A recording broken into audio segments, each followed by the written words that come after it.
Today's episode of the Influencer Empires podcast is brought to you by the Empire Program with White Label Suite, powering our influencers and building their empires. Ladies and gentlemen, welcome to the show. Today we have a genuine influencer superstar with us on the show. This man has forged the path that others are following. I'm just going to read you off a couple of crazy numbers. 3.6 million followers on TikTok alone, 1.8 million following on Facebook, over 840,000 followers on Instagram, and over 800 million views on YouTube. It gives me incredible pleasure to invite the man behind those numbers, the CEO of Syllabi.ai, to the show, Mr. Austin Armstrong. Austin, man, thank you so much for joining me. How does hearing those numbers roll back to you? How does that make you feel? Pretty insane to think about. It's just one video at a time, one post at a time, 20 years straight of consistency. It's been a pretty mind-blowing journey, man. But I love what I do, and I'm excited to nerd out about this and hopefully share some wisdom that inspires some up-and-coming new creators. Let's go. I'm excited for that too. So, dude, like you have been a lifelong marketer online. I mean, I've known your name for years, decades, it seems. How did you get started in the whole online space? Yeah, so let's go back all the way back to 2004, the days of MySpace, super early in social media. I was 14 years old. I stumbled on this platform that was the newest, hottest thing.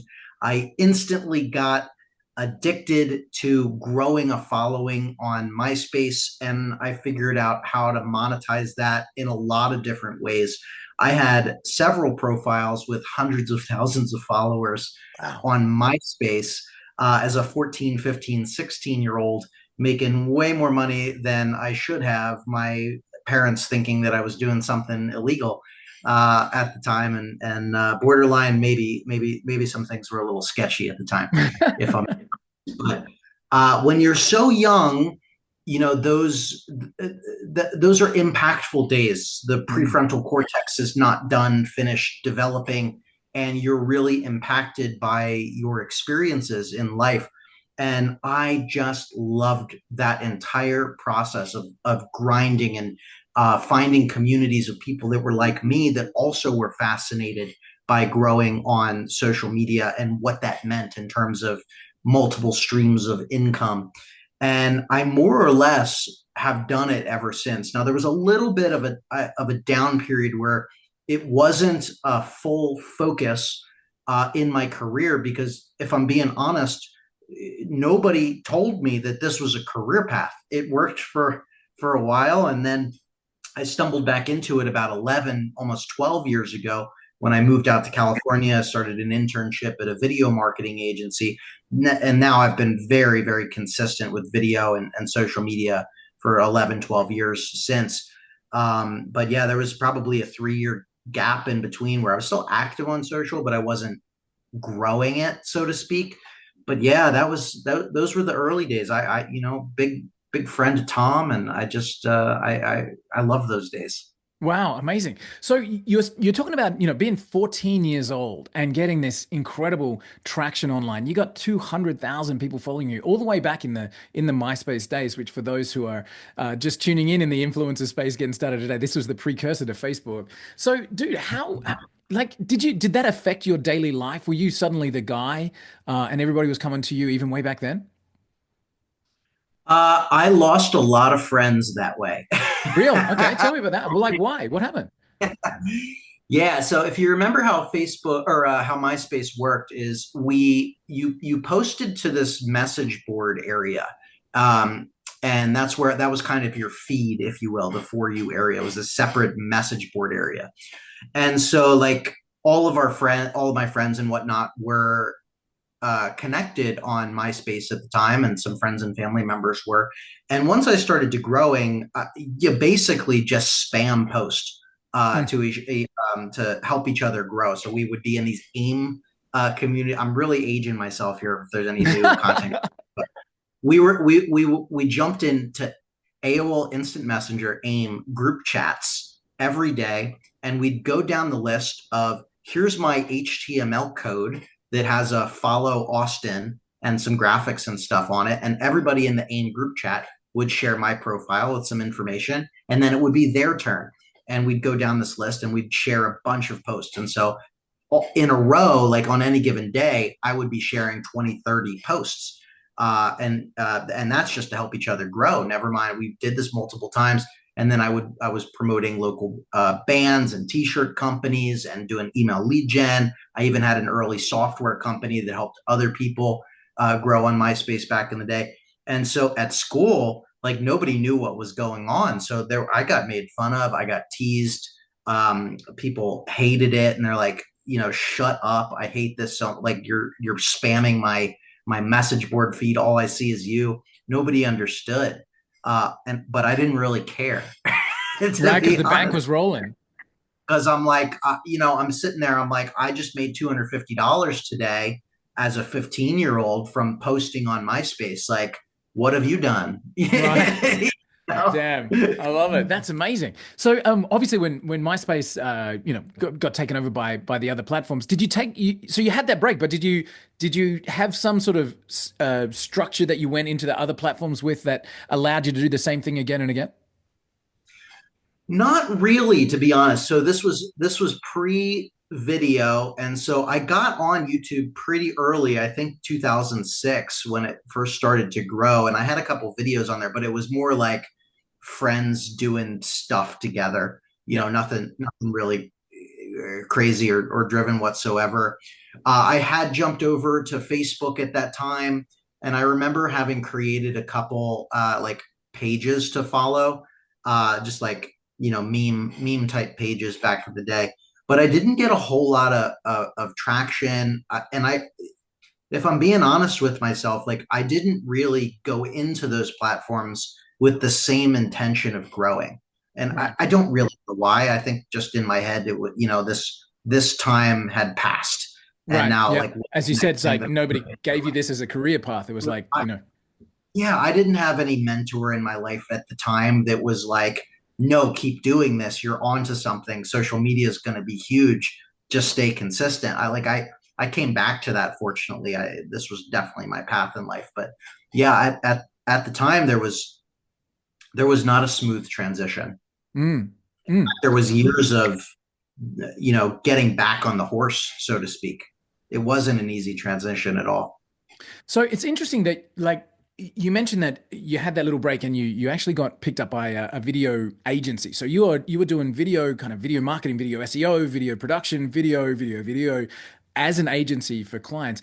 And at what stage did this start to become yours? Like at what stage did you go, well, I'm bigger than the agency. This is now Austin Armstrong, out in the space, not just the agency that I'm working for. So not for a while. So I went from being a unpaid intern to a paid intern to a part-time employee to a full-time employee there. I had one video that did about 5 million views. That was my idea on that channel. Um, that was the biggest one. And then we were doing video marketing in the behavioral health space. So working with drug and alcohol treatment centers and psychologists and therapists and psychologists, the whole nine yards in that space. And I started getting really good, and I kept moving my way up. Ended up working as head of digital marketing at a drug and alcohol treatment center as well. Had grown multiple YouTube channels to tens of thousands of subscribers at that point, getting millions of views. And I started to get that itch and say, like, why am I doing this for other people when I know that I can do this for myself? Meanwhile, I was starting to attend conferences. This is now like I'd say like 9 years ago, so a couple years into that. And then that company, that agency that I worked at, failed. The business model didn't quite work out. It was kind of a unique big picture strategy that didn't work out. But my boss became my business partner. We started a much more traditional marketing agency, traditional model. And that's where I started to grow my personal brand again. So this was about 6.5 years ago when I started my first company, Socialty Pro. And that was where I really had the vision of, like you were saying, like who are you going to hire? Are you going to hire the marketing agency that has no following themselves, or the marketing agency that has hundreds of thousands of followers and is the reason that we're on a call now in the first place? And so that's where I really started to build my brand again. And so if you think about it, there's a big gap in between when I was big on MySpace, and then I was behind the scenes for many, many years. And only the last 6.5 years now did I really start to focus on growing my personal brand. And it's been that 6.5 years of consistency that have really compounded. And I would say continue to compound. Like I'm getting more views right now than I've ever gotten on any platform in my entire life. Wow. And it continues I, to I want to compound. dig in a bit. I want to dig in, like, there's a couple of pieces there that I really want to dig into, but just blow me away for a second. You're getting more views than ever before. What's a view count for you today? Like, as in on a daily basis, what kind of views are you getting? On a daily basis, probably 5 to 10 million views right now across the board. Okay, I'm just like, that's the end of our episode, ladies and gentlemen. 5 to 10 million views a day. That is absolutely phenomenal. I definitely want to dig in a bit. So I just want to come back on there. There was a couple of key points. So when you're talking about working at the agency, you said I had grown a couple of YouTube channel to tens of thousands of followers. Now, I know for our listeners, like you said that super quickly. I grew a couple of YouTube channels out to tens of thousands of followers, and then you're on to the next thing. But for a lot of our listeners, that's a dream come true, just getting one channel up to that kind of level. Do you have a formula? Like how much do you back yourself? Could you start with a fresh channel today and grow that out reasonably quickly? Absolutely. Yeah, I've Wow. done it a bunch of times. Yeah, I've got, I mean, two silver play buttons behind me here. I have 630,000 subscribers. I grew another channel to, it's at about 130,000 subscribers for a client. I had another client that's about 90,000 subscribers right now, another channel that's 60,000, 50,000. I think YouTube alone, I think probably 9 or 10 channels past 10,000. Um, there's definitely repeatable formulas. Shorts just have been crushing the last several years in particular. I have really good shorts strategies that have worked for me that I can get in the weeds if you want. But even before shorts rolled out, um, SEO on YouTube is the Yep. game. Like it's people overthink it, but looking at long tail keywords that people are searching for online using a SEO keyword research tool like SEMrush or Ahrefs or now vidIQ or TubeBuddy, like all these tools are fantastic. And then finding those gaps of a lot of search volume, but not a lot of competition. And even if there is competition on it, maybe there hasn't been videos on that particular topic in 2+ years. So there's still a lot of searches, but there's no new fresh content on it. And then just sort of breaking it down, like because I come from an SEO background as well. And so SEO on YouTube really worked out. So maybe here's the broad oriented topic, and then it would be interview style. And so if this is, so for instance, like in the drug and alcohol treatment space, we would do opioid addiction. Like what is opioid addiction might be a particular topic. And Mm. then you ask that question first, expert answers it for 2 minutes. And then you have a second question in there that's also an SEO keyword research that's like opioids versus benzodiazepines, which in and of itself is a keyword research term there. And then in that, after that, you might do what are opioid withdrawal symptoms, and then opioid withdrawal symptom timeline, and that like all of these, you breaking that process down, it makes for a really good video and a logical viewer experience as well. So a lot of people don't, if you're going after search, they don't think about that. Like, what is the natural progression of information within that video to best deliver it? And so just following that strategy worked really well.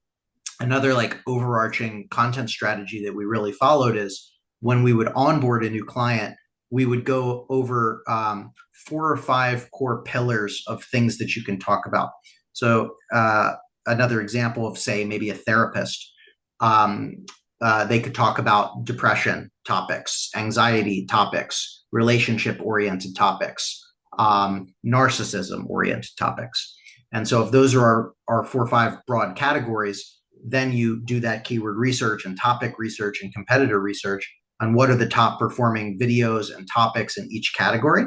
And you outline like 10, 15 topics, subtopics in each of those categories. And now you have a systematic approach. So video 1 is in depression, video 2 is in anxiety, video 3 is in relationship, video 4 is in narcissism. And you do this in a systematic approach. And this works for longs or shorts. And after about a 30-day period, you're going to notice trends. And so this is a real world example of a therapist, Jim Brion, that we went through this and we realized exponentially more views were coming from narcissism oriented content. And so it's all a momentum and a double down play.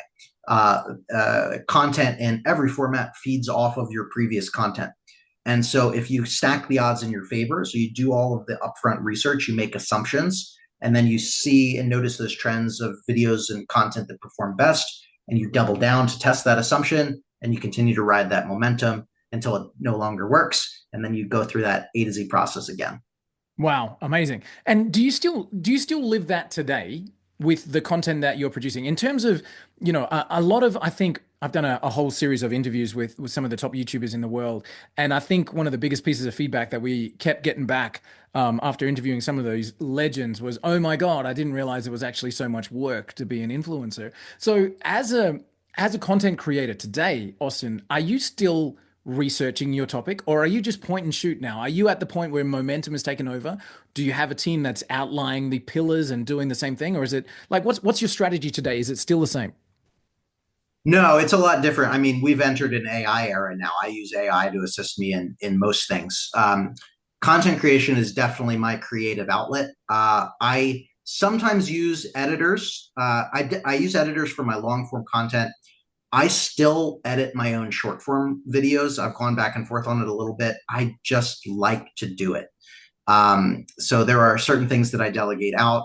ChatGPT and Claude help me do a lot of research on some of the topics.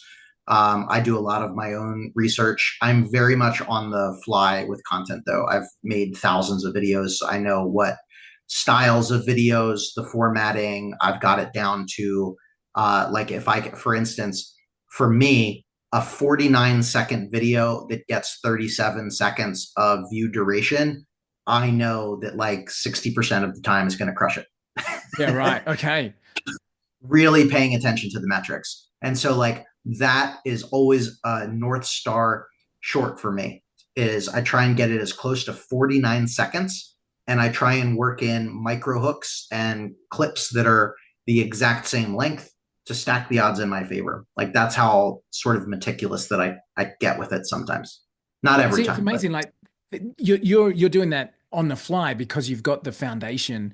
I mean, Michael Jordan steps up to the free throw line. He's got a set play that he knows exactly what's gonna get in the net 90% of the time. So if you were starting off, like if you were a brand new content creator today, understanding the pillars that you just went through before, now understanding the hooks and the timing and that kind of stuff, like there are some fundamentals that need to be bedded in, and it's not just point and shoot. You just need to understand some of those fundamentals. Do you have like a is there somewhere that you would recommend content creators go to follow along? Like obviously, guys, I'm going to drop all Austin's links here. So austinarmstrong.ai is Austin's own thing, and I'll include all of the links to Socialty Pro and everything there. But is there somewhere that you would say to somebody, go here, this is your best starting point?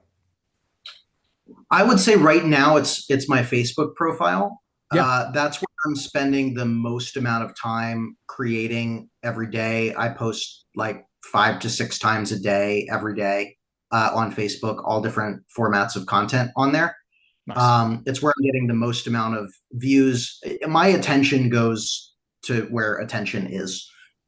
Big Gary Vee fan. That's kind of where that comes from. But I was a TikTok guy for a long time, YouTube guy for a long time, SEO guy for a long time. Right now, Facebook is where I'm seeing the most organic reach, the most connections, the most leads, the most business, the most revenue. So that's where I'm spending most of my time right now. So I love that. We'll make sure that the you're link's listening, there. Yeah, Yeah, we'll get definitely. everybody over there. That's so I'm looking at facebook.com, of course. OWWSTIN is Austin's own page there. 1.7 million followers. So doing something right there, man, I would say. So good place to go and learn from you guys. So Austin, the other thing that I wanted to look at there was that you mentioned uh, a couple of times now already consistency. So now it's like years and years and years and years and years of consistency. What does what does a day in the life for Austin Armstrong look like? Let's look at a content creation schedule and how you go about feeding that engine. Well, so I'm a little bit more unorganized and chaotic than people might think, but I'm not a morning person, so I will wake up at like 9 a.m. and then I will typically either go for a little walk with my wife and my dog or get some coffee, and then start working around 10 a.m. And lots of meetings throughout the day. I create on the fly. I don't batch. I don't like to batch. If I have a 30-minute or an hour time availability, which sometimes I just mark it off on the calendar if I need to do deep work or get some content creation in, I'll create something on the fly. I typically do try and get at least one piece of content out before my first meeting every day. Um, and sometimes I'm more creative than other days. One fantastic hack uh, on Facebook in particular is to just go through your memories and repost something that you posted a year ago. Yeah, right. Of You course. know, the power of consistency is you build up a backlog of content that you can repost. Um, I'm also a huge advocate of reposting your top performing content. uh, Remember that you are the only person that sees every single post that you put up. And so if I had a banger from last month that did 50 million views or whatever, guess what? I'm going to repost that thing. Yeah, for sure. Would you And it reshoot it might, or would you just like repost that same content? it depends on the platform. So to be honest, text threads are working best for me on Facebook right now. That's the best format of content across the board, which is like a clickbait headline of colored background, white text, like black background, white text, something like "Rest in peace, Photoshop. Here's 5 AI tools to generate images amazingly," right? And then down arrow, and then in the comments will be the 5 different tools and a Yeah. call to action or something like that. Like that format just crushes. There are some nuances of reposting videos on different platforms. Facebook doesn't like it, so I don't repost them. They're the biggest uh, platform that's dinged me for reused duplicate content. So I don't do that. Instagram, I have no problem reposting videos. In fact, I recommend posting them as trial reels. Right now, trial reels is a fantastic feature to test your top performing content against people that have never followed you and never seen your content before. Yeah. TikTok doesn't really care. YouTube doesn't really care for shorts. They definitely care for long. And so just some little nuances, but um, and then lots of meetings all day. And then I typically will work until 10 o'clock at night, something like that. So it ends up being like a 11, 12 hour day. Um, but a late start for sure. And then Mm. I'm more of an evening person. So I sort of hit a groove around 7, 8, 9, 10 p.m. I have to sort of stop, like force myself to slow down. So that's when it really kicks in for you, like the Yeah, just the flow, and you're like, okay, hang on a second, I could be here until 4 o'clock in the morning if I kept following this thread.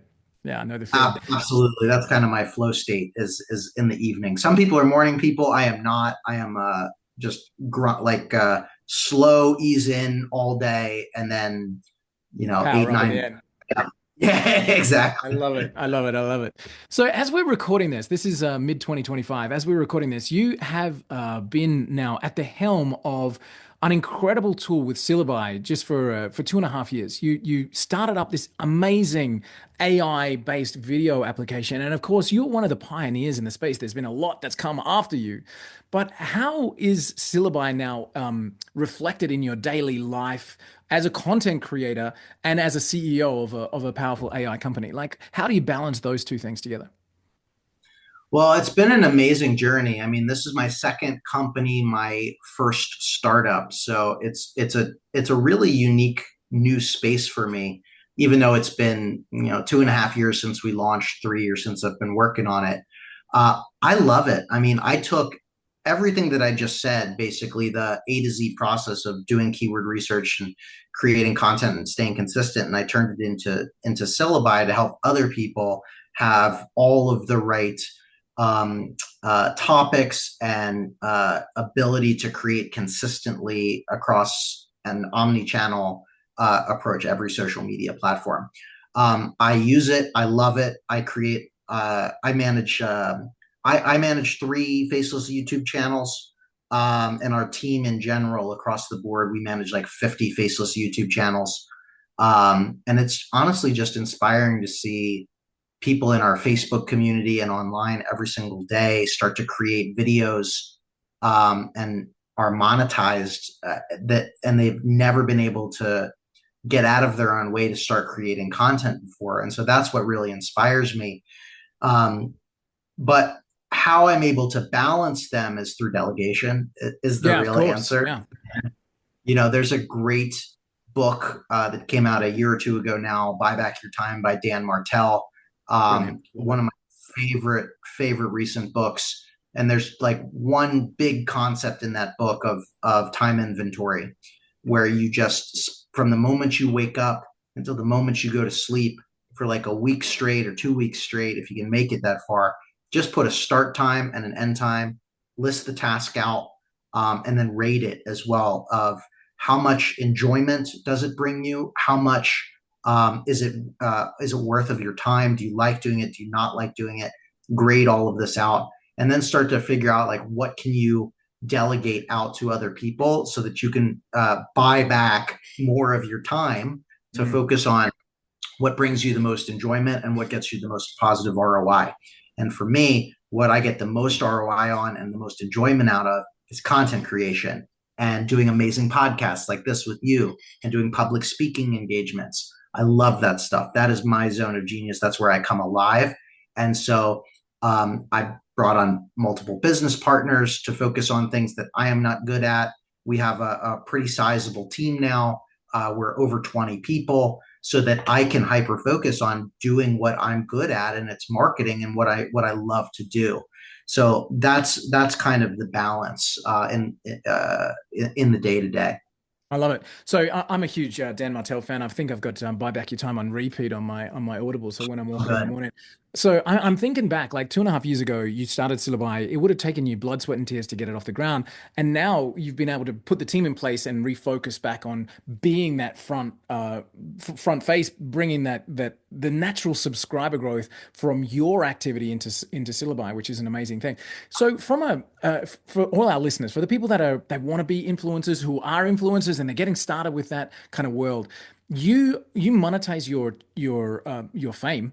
Let's put it that way. You monetize your fame in a number of different ways, and Syllabi is just one of those. You have obviously a subscriber base, content creators who want to create the YouTube faceless YouTube channels and go. Syllabi is amazing, by the way. Logged in and just love the Thank you so application. much. But so that's just one of the ways that you're monetizing is you've got your own brand that you built up as a software application. What are the other ways that you're monetizing those 5 to 10 million views a day that you're bringing in? Yeah, great question. Affiliate marketing is probably my largest income stream outside of Syllabi. Brand deals, I do a lot of brand deals, um, ad revenue across all of the platforms. Beehive is a great one that I've been doing the last couple of months, maybe close to a year now. And that Beehive is a email newsletter platform, and there's some awesome functionalities in there. They have this what's called a boost program, which basically it's other newsletters that get put in front of your opt-in form. So long story short, you get paid to grow your email newsletter for Nice. free. That's been a fantastic way. Hourly consulting, paid speaking engagements, sometimes UGC. So people will have me create a video for their brand, but it's not posted on my social accounts. It's posted on their social accounts. I have a private school community I've had a couple courses over the years. Um, right now, I'm working on a book as well. So those are kind of the more meaningful things. Sometimes I'll do lead generation or referral. So I shut my agency down. I don't want to be an agency anymore. I got burnt out on that space. I don't want to do client management. I'm tired of trading my time for dollars. I don't even really like doing consulting anymore, if I'm being completely honest, because I just like my freedom to market and just have syllabi grow as a result. So I will refer clients to other trusted people that I trust. Um, those are the big ones. I'd say that covers a fair few bases. What was interesting for me is that you listed ad revenue as third. So I think probably fourth if you're counting syllabi as the number one. I think a lot of people who want to be influencers in the space Yeah. kind of think to themselves, if I get 500,000 subscribers, or if I get 1 million views, then I'm going to be a billionaire. I just know that from the reality of interviewing a lot of superstars and YouTube influencers, that's not the case. Like, when would you say to an influencer, this is where you're going to start to see things really shift and move for you? I would never rely on ad revenue to be your number one source of revenue. Always let that be the icing on the cake. If you can, the best way that you're going to be able to make significant money as an influencer and as a content creator is have a business that allows you to be a creator. Hmm. Pause for impact. Have something that you can sell. Yeah. You can start with affiliate marketing, depending on your niche. Affiliate marketing can drive a lot of money. I made over six. I was just doing my taxes, and I made over six figures in affiliate marketing alone last year, promoting other people's software tools. You can make a lot of money. Um, YouTube, for instance, I'm very transparent. I've got 600,000 subscribers. A lot of it comes from shorts. I make less than $1,000 a month from my YouTube channel right now. I'm not complaining, but it's less than most people think that you make Yeah. with 600,000 subscribers. Yeah. Um, YouTube or Facebook pays a lot right now. Facebook's paying.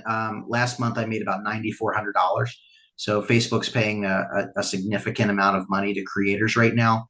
So you can make a decent amount, but if you sell courses or coaching or um, your own products or services, let that be the primary revenue driver because it can be a little bit more predictable.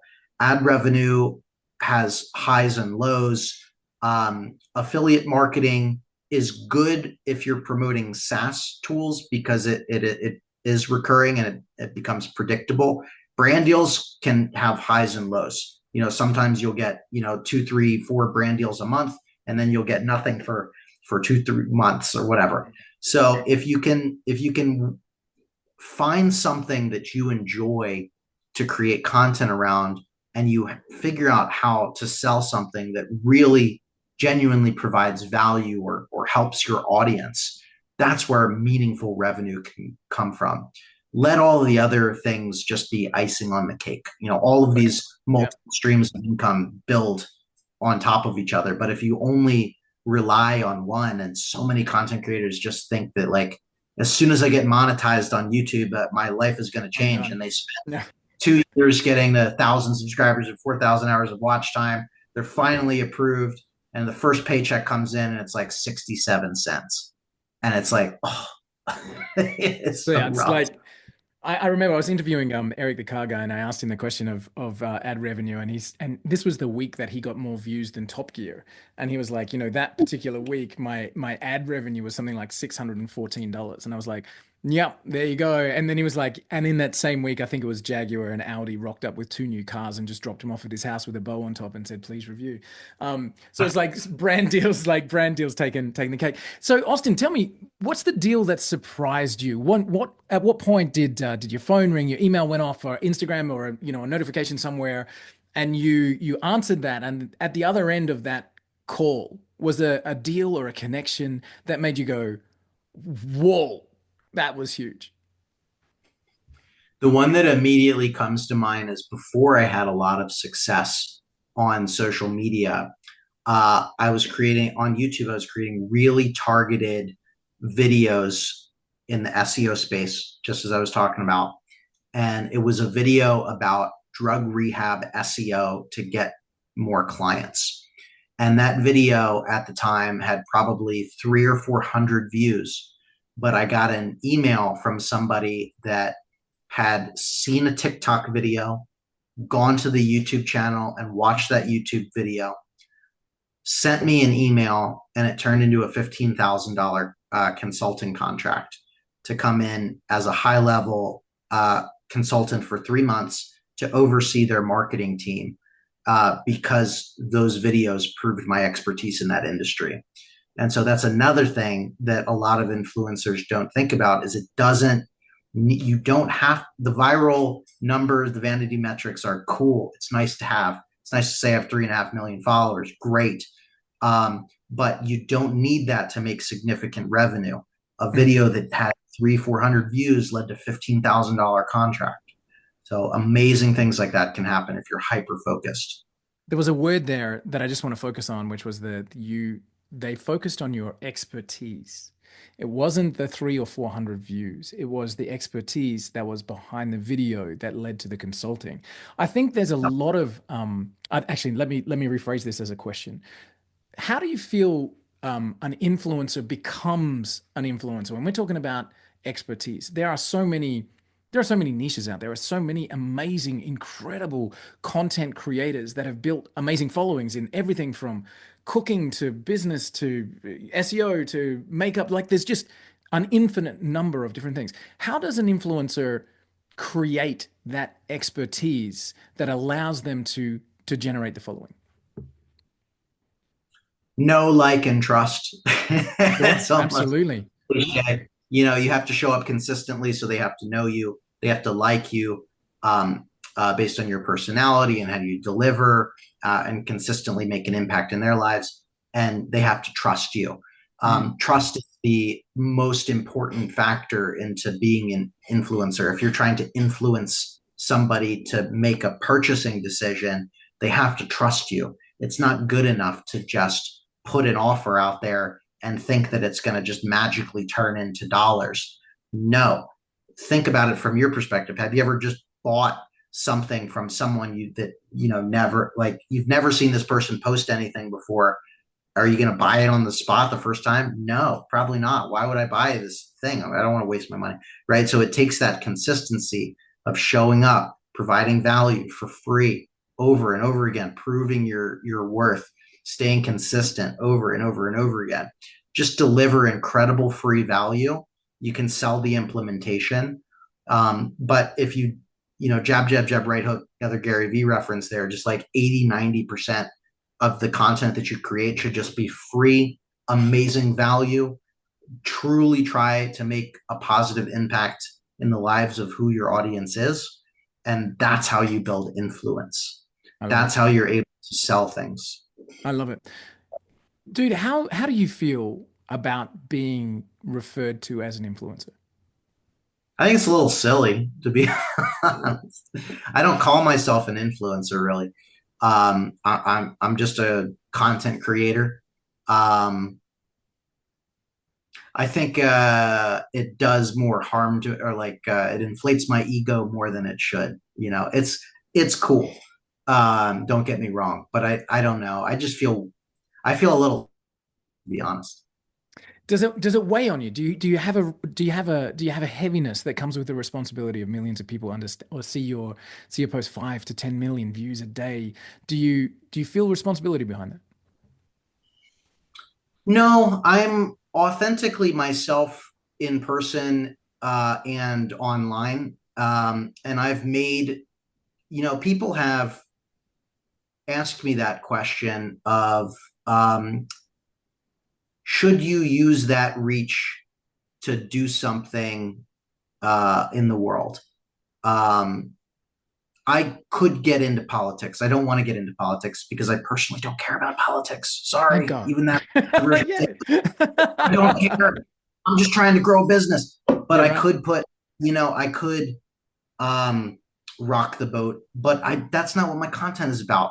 You don't come to my page for that. You come for infotainment. I'm a corny guy. I do sketch videos and stuff like that, but it's all about digital marketing and AI and using these latest tools.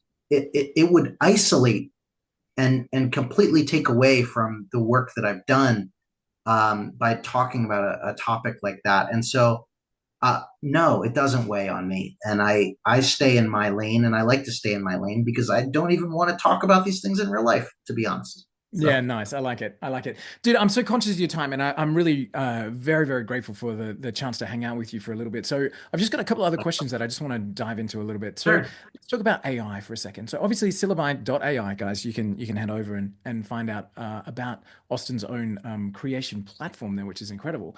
How is AI changing, shaping you as an influencer? How is it affecting other influencers and content creators moving forward? Like it's a really big space right now. It is the biggest shift in technology since the internet itself. And I've seen all of these platforms come and go. I've seen these trends. Um, like I'm a little bit into the crypto space just privately, but like NFTs like kind of came and went, right? Like Web3 like is still a thing, but like it's not, there's no practical immediate use cases for the everyday person, unlike AI. AI, why this boomed and why it continues to grow is there is immediate practical use cases in becoming every aspect of our life, largely online and digital. It's becoming more and more ingrained into hardware, which I think is going to be the next big evolution, next transition. um, it allows me to ideate faster. It allows me to create more, better, faster. It allows me to stay more consistent and be more productive and do deep research on things that would have taken me countless hours. Before I sign a contract, I pass it through AI to see if there's any immediate red flags as a first pass. It is integrated into my calendar. It's integrated into every aspect of my life. I talk to ChatGPT on a pretty much daily basis now. And it's only getting better and better. And like I've been loving, just from a content topic perspective as well. Like I started to create content years ago on useful websites for business owners and entrepreneurs. And when these AI tools started to come out, it was a very simple, natural progression to starting to create content about useful AI websites for business owners and entrepreneurs, which has allowed me to explode online from having a base and a content format that worked and just me genuinely being interested in this space. And now I have my own AI marketing conference coming up called AI Marketing World. If anyone's interested, aimarketingworld.co. It's going to be in Dallas, Texas, October 9th through the 11th. Shameless little plug there. But Nice. I'm an AI startup founder now. I'm an AI content creator. I spoke at Duke University as a lecturing professor about AI and entrepreneurship. It's opened up so many opportunities for me to speak all around the world and build influence that I never really had before. AI is integrated into everything, and it's only becoming more and more integrated. And I love the space, and I'm fascinated and a little terrified at it, but it's all Nice. good. What doesn't AI do that you wish it did? Well, my wife and I were talking about this earlier today. I'm like, we're both getting to wife's a startup founder as well, and we wish like we're getting to a point where we need to hire a house manager and just like an executive assistant to like book our travel and just like do everything for us. And so I like we're very likely only a few months away from an agent being able to just book me, my flight. It knows that I like aisle row, try and get me an exit row or upgrade me to business class, whatever. I like these airlines. I like flying in and out of this city. Book me a hotel. Here's my preference. And it just kind of doing all of those little tasks for me. So like just everyday automation outside of the online world. I can't wait for that to come, and I think that's going to be very soon. I think we're there already. I'm pretty sure that somebody listening to this will go, Austin, you should check this out. It's already there. It's amazing. Yeah, yeah, it's a little buggy, but I mean, you can do a fair amount of this, but Yeah, definitely in a couple months, like can you imagine what's going to happen? Like AI really is only such a young technology for so much impact that it's already been so felt. early. So I just want to wrap up. So again, guys, Austin Armstrong, the legend that is forging the path, man. I'm so grateful for your time, and creating Syllabi as an app that other creators are then leveraging as well. Super super cool, dude. I want to ask you, who influences you? Hmm. My wife comes to mind. She's an amazing startup founder as well, and we motivate each other. Uh, there are I've mentioned Gary Vee like 3 times on this chat conversation already. I'm a big Gary Vee fan. I those are 2 people that come to mind. Dan Martell is another one that I really follow. Um, those are some of the ones that immediately come to mind. Some I'm good a I'm a reference points. Yeah. Fantastic, fantastic. And I guess last question: where are we seeing you on the horizon now, Austin? Like, what are you working on right now that is exciting for you? Where are you headed towards? Where will we see that star continue to rise going forward? Yeah, I want Syllabi to be the best video marketing platform on the internet. And so that's my hyper focus right now, is making it better and better every day, listening to our users' feedback and suggestions. We've built an incredible community and movement online of new content creators that are monetizing and growing on social every day. And that deeply inspires me. So just constantly making that better, and AI marketing world as well. I've been a student of conferences all around the world for 10 plus years now. And so this is the first time that I am throwing my own conference, and I'm putting my heart and soul into that. So that's really going to be fun. And I'm working on a book as well. So best selling author on the horizon as well. And Whoa. just continue to grow and see how close I can get to the sun without burning. I love it, dude. I love it. Let's get you those wings made out of anything but wax. Come back and tell us about AI marketing world. Like, let us know what's going on with that and how that's going for you. And I'm sure this will be the first one of a series that's coming through. Keep us in touch, of course, guys, with Syllabi. And I love that you've got a thing there where you're looking to help 1 million people make money with AI and video, building that Syllabi community and the teamwork framework behind it. So, guys, give it up for Austin Armstrong. Austin, thank you for continuing to lead the way. Do you know what? Thank you for being you. Thank you for turning up genuinely, enthusiastically and empathetically on your Facebook feed and on all of the platforms that you're at, and letting other content creators experience that genuine resonance that is you. So really appreciate you, man. And again, guys, we'll make sure that all the links are there. Give it up for Austin, and Austin, thank you again, man. I really appreciate you. I appreciate you, brother. Thank you so much for the opportunity to be here. Cheers, pal. Speak soon.